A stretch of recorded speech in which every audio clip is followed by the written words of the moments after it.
आपल्या परिसरातील ताजी अपडेट पाहिजे आहे ना, तर मग आजच C24 या आपल्या यूट्यूब चॅनलला लाईक करा, शेअर करा, सबस्क्राईब करा आणि बेल आयकॉनवरती क्लिक करायला तर अजिबात विसरू नका.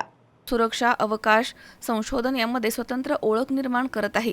सक्षम अर्थव्यवस्था म्हणून जागतिक स्तरावरती स्थान बळकट करत आहे. भारताची प्रतिमा एक सक्षम, विश्वासार्ह आणि वेगानं प्रगती करणारा देश अशी तयार होत आहे. फायर सेफ्टी आणि सिक्युरिटी क्षेत्रामधील कामगिरी देखील याला अपवाद नाही.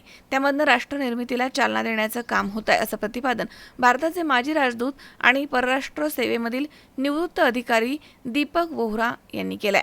Fire and security association of India Pune चॅप्टरच्या वतीनं सुरक्षित भारत या विषयावरील चर्चासत्रामध्ये दीपक वोहरा बोलत होते. वाकड येथील हॉटेल टिपटॉप इंटरनॅशनल इथे आयोजित या चर्चासत्रामध्ये सुरक्षित भारत घडवण्यासाठी तंत्रज्ञानाच्या जबाबदारीनं वापर, नियमांचं काटेकोरपणे पालन आणि सर्व स्तरावरती जागरूकता वाढवण्याची आवश्यकता अधोरेखित करण्यात आली आहे. तसेच यावेळी FSAIच्या डायरीचे प्रकाशन करण्यात आलं. वोहरा आणि पोटफोडे यांच्या हस्ते 12 मान्यवरांचा उल्लेखनीय कार्याबद्दल विशेष गौरव करण्यात आला.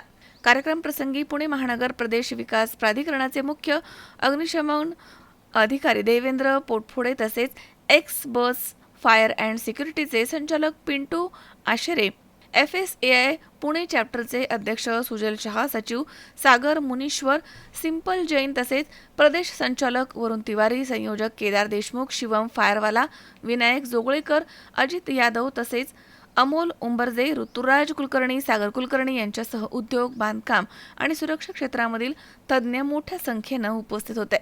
अमोल उदमले, C24 तास, पुणे.